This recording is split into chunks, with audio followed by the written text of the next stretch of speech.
ከኢትዮጵያ በስም ዝርዝር በኢሚግሬሽን ቢሮ አቶ ኤክስ አቶ ዋይ አቶ ዜድ ከኤርፖርት ሲወጡ መውጣት አይችሉም የሚል ሊስት ነበር። አንስተናል። የፈለገ ሰው ይውጣ፣ የፈለገ ሰው ይግባ ብለን። በዚያ ሰሞን ብዙ ከተነገረላቸው ዶክመንተሪ ከተሰራላቸው እንደ ማለዳ ጸሎት በየቀኑ ከተነገሩ ጉዳዮች አንዱ ይህ ነው። ሰዎች በነጻነት እንዲንቀሳቀሱ ገብተው እንዲወጡ ወጥተውም እንዲገቡ አድርገናል።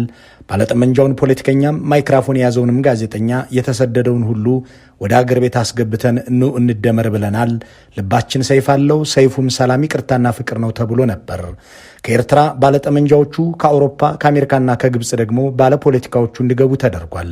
ጥያቄው አስገብታችሁ ምን አደረጋችኋቸው? ዋናውን ሰይፍ መዘዛችሁባቸው ወይስ እንዳላችሁት ሰላም ይቅርታና ፍቅር አጸናችሁ? የገቡት ወጡ ወይ? የነበሩት እስከረሙ ወይ? ከከረሙስ እንዴት ሆኖ የሚለውን ኦዲት ማድረግ የዚህ ጥንቅር ዓላማ አይደለም። መደመርን ተጸይፈው ፖለቲካም እሳቤም ሆነ ፍልስፍና አይደለም ብለው የሚተችቱን ሰዎችን ማዋረድና መዝለፍ፣ አልተደመርኩም የሚልን ሰው እንደ ኃጢአተኛ መመልከት የዚያ ሰሞን መከራ ነበር። ተረጋግተው ለማሰብ ቁጭ ብለው ለመወያየት የሞከሩ ሰዎች ይሄ መደመር ይሉት ነገር አገር አፍራሽ ነው ሲሉ ቁጣ ያሰሙ የነበሩት የመንግስት ባለስልጣኖች ወይም ተቋማት ብቻ አልነበሩም። በዚያ መደመር ይሉት ምናብ ውስጥ ይኖር የነበረ ተደማሪ ነኝ የሚል ምዕመን ከመንግስት ስናይፐርና ካቴና በላይ አስፈሪ ነበር። መደመር የተባለውን የቤተ መንግስት ቋንቋ መተቸት አብያችንን ነካችሁብን፣ ነብያችንን ተቃወማችሁብን በሚል ያሰድብ ያስወነጅል ነበር። ያን መደመር ይሉት ነገር በመቃወማቸውና በመተቸታቸው የተገደሉ፣ የእስር ማዘዣ የወጣባቸው፣ የታሰሩ፣ ከአገር የተሰደዱ ብዙ ናቸው። በዚህ ዝግጅት እነሱን እንቃኛለን።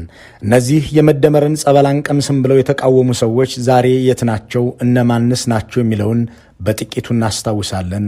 አብራችሁን ቆዩ። መደመር የተባለውን የብልጽግና ማታለያ የመግዣ በትር አምነው የተቀበሉ ብዙዎች ይህ ያልተዋጠላቸውን ጥቂቶች ማሸማቀቅ ስራቸው የነበረ ቢሆንም ጥቂቶች ግን በቅንነት ለአገር እንደማይጠቅም ለሕዝብም እንደማይሆን ሲያብራሩ ነበር። በየሚዲያው የተሰለፉ ተደማሪ ጋዜጠኞችም ለእንግዶቻቸው ከሚያቀርቧቸው ቀዳሚ ጥያቄዎች ውስጥ ዋናው ተደምረሃል ወይ የሚል ነበር። ዶክተር ገመቹ መገርሳ ግን ከዚህ ጋር የተገናኘ ዝነኛ ቃለ ምልልስ አላቸው። ምንድነው መደመር? መደመር የሚባል ፍልስፍና የለም በማለት አገር ቢያምነኝ ብለው በፈጣሪ ስም በመማል ለማስረዳት የጣሩት ገና የመደመር ምዕመናን ገበያቸው እንደደራላቸው ነበር። እርስዎ ተደምረዋል ወይ ብዬ መጠየቅ ፈልጌ ነበር። ምንድነው ድምር? ዶክተር አብይ አህመድ የመደመርን ፍልስፍና ይዘው መጥተዋል። እርስዎ ተደምረዋል ወይ ብዬ መጠየቅ ፈልጌ ነበር። አንደኛ መደመር ፍልስፍና ነው ሲባል እኔ ፊሎሶፊ ተምሬያለሁ፣ አንብቤያለሁ። በተወሰነ መደመር ፍልስፍና ነው የሚለውን ካንቺ ነው አሁን የምሰማው። አላውቅም። ኦነስት ቱ ጋድ መደመር ምን እንደሆነ እስከዛሬ አልገባኝም። መደመር አንዱ የፕላስ ምልክት አለ አይደለም? የመደመር ምልክት የሂሳቡ የሂሳቡ የመደመር ምልክት መስቀል ነው አይደለም እንዴ? መስቀል ነው አይደለ? የመደመር ምልክቱ እሱ ነው። ክርስትና ተነሱ ነው ከሆነ ድሮ ተነስተናል። መደመር ፍልስፍና ነው፣ እሳቤ ነው ወዘተ እየተባለ በሚነገርበት በዚያ ሰሞን ደማሪውም ተደማሪውም በቅጡ ማምራራት በማይችልበት በዚያን ጊዜ እንደ ዶክተር ገመቹ መገርሳ ያሉ ምሁራን ግን እንዲህ እያሉ ይጠይቁ ነበር። እንደሳቸው ያሉ ሰዎችንም ሆነ ሌሎችን በሙሴ ላይ እንደተነሱ ፈርዖኖች በመቁጠር በየሚዲያው መሳደድም መሳ ለመሳ የሚካሄድ ነገር ነበር። ዶክተር ገመቹም መደመርን አለመቀበላቸው ለቤተ መንግስቱም አለማሸብሸባቸው እንደ ወንጀል ተቆጥሮ ወደ እስር ቤት ተግዘዋል። በወቅቱ መደመርን የሚተች ሰው ወያኔ ለውጡ የመጣበት ጥቅሙ የተነካበት ወዘተ በሚሉ ፍረጃዎች ይወነጀል ነበር። በዚያ ሰሞን ለምን አልተደመረም? ስለምንስ መደመርን ይጠላል? ስለምንስ አብይን አይችልም አለብን ተብለው በመንግስትና በግል መገናኛ ብዙሃን ዘመቻ ከተከፈተባቸው ፖለቲከኞች ሌላኛው አቶ በረከት ስምዖን ናቸው። አቶ በረከት መደመር የሚባል ነገር እንደማይገባቸው ገልጸው ለአገር ይጠቅማል ያሉትን ነገርም በመጽሐፍ ጭምር ጽፈው ይህንን ነገር በመተቸታቸው የፖለቲካ አፍ መፍቻ የሚዲያ ወሬ ማሟሻ ሆነው ነበር። እሳቸው ግን ጉዳዩ ስለ መደመርና መቀነስ እንዳልሆነ ጠቅሰው ጉዳዩ አገርና ፖለቲካ ላይ እንዲያተኩር ሲከራከሩ ነበር። እኔ አልተደመርኩም አልተቀነስኩም፣ መደመር መቀነስ የሚባለውን ነገር እንተው። ይሄ አይነት አገላለጽ ብዙ አይስማማኝም። በመደመርና በመቀነስ ላይ አይደለም፣ ለውጥ ነው። እንደ ለውጥ ሪፎርም ያስፈልገናል። ኢትዮጵያ ሪፎርም ያስፈልጋታል። በየጊዜው ሪፎርም ማድረግ አለብን። ሪፎርም ካላደረግን እንሞታለን። ሪጂዲቲ ያለው ሲስተም ልንሆን አንችልም። ያለፉት 5 ዓመታት ሪፎርም የሚፈልግ አመራር አልነበረም። ሪፎርም እናድርግ የሚል ተደጋጋሚ ጩኸት አሰምተናል። ያንን ነው መጽሐፌ ላይ የምታገኘው። ኢኮኖሚክ ሪፎርም ያስፈልገናል። ፕራይቬታይዜሽን ማለት አይደለም። ባይዘዌ ፕራይቬታይዜሽንን በበኩሌ ብዙ አልደግፍም። አቶ በረከት ይህንን ተናግረው ብዙ አልቆዩም። ከ4 ወራት በኋላ ወደ እስር ቤት ተወስደዋል። በዚያ ሰሞን መደመራችንን፣ ነብያችንን፣ አብያችንን ነካችሁብን የሚለው ጩኸት ብዙ ነበር። ባልጠራ ሐሳብና ባልጠና ሰው የሚመራ አገር ህዝቡን ዋጋ ያስከፍላል የሚለውን ትችት የሚያነሱ ተሳዳጆችም ብዙ የመሆናቸውን ያህል ጥቂቶች ግን ነገርን ሰክነው ለመመልከት የሞከሩ አልጠፉም። ሆኖም በድርጅት ደረጃ ይህንን መደመር የሚባልን ጉዳይ ገና በጠዋቱ መንቦጫረቅ ነው ብሎ ያጣጣለው ህወሓት ነው። የወቅቱ የፓርቲው ስራ አስፈጻሚ አባል አስመላሽ ወልደስላሴ ከኢትዮ ፎረም ጋር በነበራቸው ቆይታ መደመር የሚባል ነገር ደማሪውም ተደማሪውም አልገባውም ሲሉ ነበር ያብራሩት። ለምንድን ነው ህወሓት መደመርን የሚጠላው? መደመር ማለት ምን ማለት ነው ራሱ? አሁን ለምሳሌ ልንገርህ አንድ ምሳሌ 2010 መጨረሻ ላይ ለኢህአዴግ ጉባኤ ሪፖርት ስንወያይ መደመር ምንድነው የሚሉ የህወሓት ጓዶች አነሱ። ምን ማለት ነው መደመር? ማብራሪያ የሚሰጥ ሰው አልነበረም የተደመረው ጭምር። ጠቅላይ ሚኒስትሩ አዘጋጃለሁ አሉ። ሲነሳ ደግሞ አሁን ከግንቦት 7 መደመር እንዴት እንደነመረ ይሄማ ከሆነ እንዴት ይሆናል አለ ስራ አስፈጻሚ። አዲፓ ያለም ሌላ ያለው እንዴት ይሆናል አለ። አሁን እየተባለ ያለው ግን እንደዛ ነው። እንዴት ነው ብትደመሩ? አቶ አስመላሽ ወልደስላሴ ይህንን ከተናገሩ ከ1 ዓመት በኋላ ተገድለዋል። ሮጠው ማምለጥ፣ ተኩሰው መግደል የማይችሉትን ሰው ለመረሸን ያላቅማሙት የጭካኔ ጭንቅላቶች እሳቸውን ከህይወት በመቀነስ የመደመር ምዕመናቸውን አስደስተዋል። ጠቅላይ ሚኒስትሩንም ሆነ የመደመርን ድርሰት አስቀድመው የሚያውቁት ለማ መገርሳ ይህ ለኦሮሞም ለኢትዮጵያም የማይጠቅም ነው በማለት ተችተው የገዢውን ፓርቲ መፍረስም ለአገር ያለውን አደጋ ሲናገሩ፣ የመደመሩ ሙዚቀኞች ግን በሚዲያና በአደባባዮቻቸው ለማ ተቀነሰ እያሉ ሲሳለቁ ነበር። ወሉማ ገለ ጀልቀበራ ካሴ አማ ዱማቲ ወልቲ በቁ ፓርቲ ከነረት ያዳ አዳቲ ከነኒቀቡ ጀልቀቡ መራቲ ካሴ ዋናን ይተማመነው ቆሞ በአጠቃላይ ከመጀመሪያ ጀምሮ እስከ መጨረሻ የፓርቲዎች መዋሃድን በተመለከተ የተለየ ሐሳብ ነው ያለኝ። ከመጀመሪያው ጀምሮ የማላምንበት መሆኑን ለሥራ አስፈጻሚውና ለሁሉም በስፋት ገልጫለሁ። መዋሃዱ ትክክል አይደለም፣ ከሆነም በችኮላ መሆን የለበትም፣ ወቅቱም አይደለም። ጠቅላይ ሚኒስትሩ አንድ ጊዜ አለቃዬ፣ ሌላ ጊዜ ሚስጥረኛዬ፣ ሌላ ጊዜ የድህነት ጓደኛዬ እያሉ ያወድሷቸው የነበሩት አቶ ለማ መገርሳ እንዲህ ያለ ፖለቲካ እንደማይጠማቸው በመናገራቸው ምክንያት በቅድሚያ ለቁም እስር ተዳርገዋል። ከዚያም በኢትዮጵያ ፖለቲካ ላይ እንዳይናገሩ ተደርገው ከአገር እንዲለቁ ተደርጓል። ያኔም ግን የጠቅላይ ሚኒስትሩ የመደመር ሙዚቀኞች ይህንን መደመር ይሉት ነገር ይዘው በየሚዲያው በየግጥም ቤቱ ሲዘምሩ ነበር። ዋናው የድርሰቱ አፍላቂ ግን መደመርን ከአንበጣ ጋር አነጻጽረው ሲናገሩም ተደማሪዎቹ ከመደንገጥ ይልቅ ምርጫቸው ከአሻጋሪያችን ጋር ወደፊት ማለት ነበር። እንግዲህ አንበጣን በምን ያክል ደረጃ እንደምንገነዘበው ባይገባኝም በብዙ ሺህ የሚቆጠር አንበጣ ወጥ የሆነ ድምጽ እያሰማ በፍጥነት ሲጓዝ አንበጣው በሚበርበት አካባቢ በታች ብትቆሙ ልክ እንደ ጉም ጥላ ነው የሚሆነው። ፀሐይን ይከላከላል። በከፍተኛ ጥግጊ ፍጥነት እና ወጥ በሆነ ድምጽ የሚጓዝ እና የሚያጠቃ ሰራዊት ነው። መደመርን በትክክል አፕላይ ያደረገ ሰራዊት ነው። ክቡርነቱ ሆይ በእርግጥም ልክ ኖት። አንበጣ በፍጥነትና በጋራ የሚያጠቃ ያልደከመበትን የሚበላ ሌሎች የሰሩትን የሚያጠፋ ሰራዊት ነው። ከኪሎ በላይ የሚመገብ ስራው ማጥፋት ብቻ የሆነ በራሪ ነፍሳት ነው። መደመሮ እንደሱ ያለ መሆኑን እያመኑ ነው ወይ ብሎ የመጠየቅ ድፍረት እንኳን ባይኖርም አልተደመሩም የተባሉ ሰዎችን ማሳደድ ግን ቀጥሎ ነበር።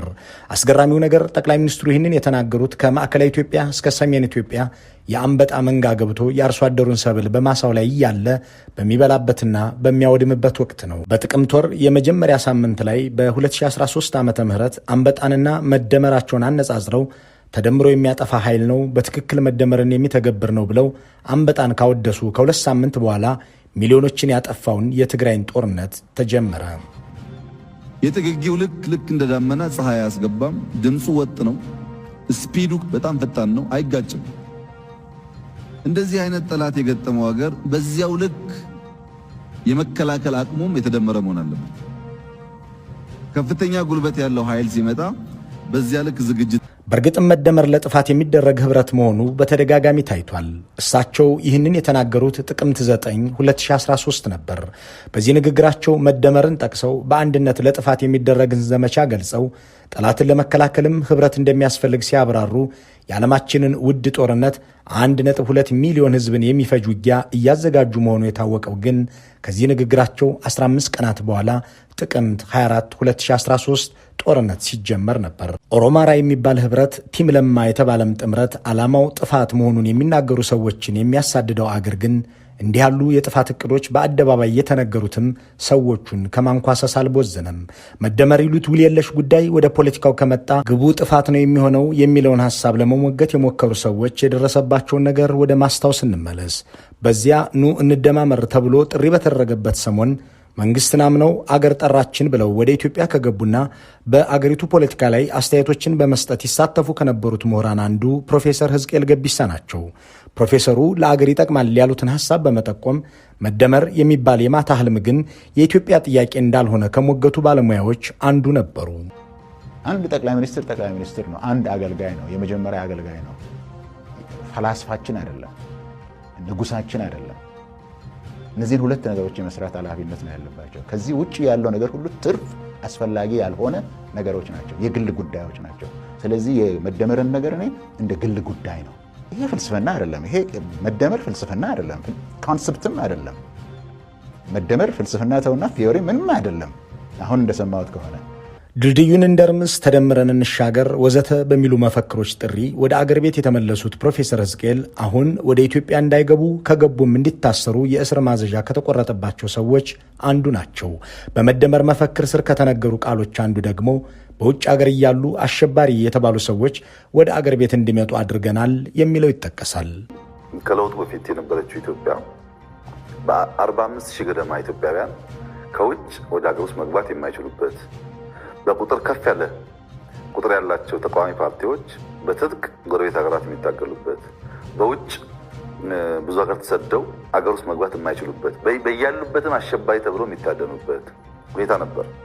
አሁን በውጭ ሀገር የሚኖሩ ወይም ለስደት የተዳረጉ እንደ ፕሮፌሰር ሕዝቅኤል ያሉ በርካታ ሰዎች ዛሬ ሽብርተኛ ተብለው በመደመሩ መንግስት የእስር ማዘዣ የተቆረጠባቸው ናቸው። በዚያ ከጳጳሱ በላይ ካቶሊክ ሆነው የሚታዩ ሰዎች በበዙበት ሰሞን በዚያ ተደምር ያለሁ የሚል ቲሸርትና ኮፍያ በሰልፍ የሚሸምቱ ሰዎች በበረከቱበት ጊዜ መደመር ይሉት ነገር አልገባንም የሚል ድምፅ ከሚያሰሙ ጥቂት ሰዎች መካከል የኦሮሞ ፌዴራሊስት ኮንግረስ ፓርቲ ምክትል ሊቀመንበር የነበሩት አቶ በቀለ ገርባ ይጠቀሳሉ። አቶ በቀለ ከኢትዮ ፎረም ጋር በነበራቸው ቆይታ ይህ መደመር የሚባለውን ነገር ሊረዱት እንዳቃታቸው አብራርተዋል። ስለ መደመር ምን የሚያውቁት ነገር አለ? እንግዲህ ስለዛ ብዙ ያስረዳኝ ሰው የለም። እስካሁን አልገባኝም። አቶ በቀለ ገርባ ይህንን ከተናገሩ ከ9 ወራት በኋላ እጣፈንታቸው ከርቸሌ ሆኗል። ከሳቸው መወለድም ኃጢአት ተደርጎ ልጆቻቸው ለተደጋጋሚ እስራት ተዳርገዋል። ከ1 ዓመት ከ6 ወራት እስራት በኋላም ተወልደው ያደጉበት ኖረው ያስተማሩበት ሀገር የጡረታ ደመወዛቸውን እንኳን እንዳያገኙ ከልክሏቸው ውጭ ሀገር አሜሪካ ጥገኝነት መጠየቃቸውን ትናንት ይፋ አድርገዋል። በሰጡት ቃለ መጠይቅም በኢትዮጵያ የፖለቲካ ለውጥ ከመጣበት ወዲህ ነገሮች አደገኛና አሳዛኝ መሆናቸውን ጠቅሰው ሰዎች ከእስር ቤት እየተወሰዱ እንደሚገደሉ፣ በዘፈቀደ እንደሚታሰሩ፣ እንደሚሰወሩና እንደሚፈናቀሉ ጠቅሰው አስበውት ፈልገውት በማያውቁት የስደት ሕይወት ውስጥ መግባታቸውን ተናግረዋል። የአገዛዙን ነውሮችና ሴራዎች ከስር ከስር እያጋለጡ የመደመር ምዕመናንና አካሄድ ሲተቹ ከሚታወቁት ቀዳሚ ፖለቲከኞች አንዱ አቶ ይልቃል ጌትነት ናቸው። ፖለቲከኛው የመደመሩ መንግስት ሐሳብ የሚፈራና ጠንካራ ሙግት የሚሸሽ መሆኑን ሲያነሱ፣ የመደመሩ ከአዳሚዎች ግን ጠቅላይ ሚኒስትሩን ከእግዚአብሔር የተላከ አቶ ይልቃልን ደግሞ በጠቅላይ ሚኒስትሩ የሚቀና እያሉ በየሚዲያዎቻቸው ይናገሩ ነበር። አንድ ነገር እዛ ይወጣል፣ ለሚዲያ የሚሆን ሁሉም የመንግስት ሚዲያዎች በዛ ይሄዳሉ። ካስፈለገም ደግሞ ሚዲያዎችን የመፍራት ነገር አለ። በዶክተር አብይ አካባቢ የሆነ የህብረተሰብ ክፍል ወይ አስተማሪዎችን ወይ የውጭ ጉዳይ ሰራተኞችን ወይ ነጋዴዎችን ሰበሰብኩኝና ወይ ወታደሮችን የፈለገውን ነገር ኢንዶክትሪኔት ያደርጋል። ከዛ በኋላ ያ ዲስኩር ለአንድ ወሬ ይሆናል። ያበረደ ሲባል ደግሞ ሌላ ነገር ይመጣል። ይሄ ዲክታተር ኢን ዘ ሜኪንግ ምንም ወዲያና ወዲህ ሳትለው በደንብ በጥሞና ላየው ሰው እና ይህንን ደግሞ ማበረታታት ከእግዚአብሔር ይመጣል ምትል እና ይሄ አደገኛ ነው። አቶ ይልቃል ይህንን ከተናገሩ ዓመት ሳይሞላቸው ራሳቸውን በአዲስ አበባ ፖሊስ ኮሚሽን እስር ቤት ውስጥ አግኝተውታል። በዚያው ወህኒ ቤትም ወራትን አሳልፈው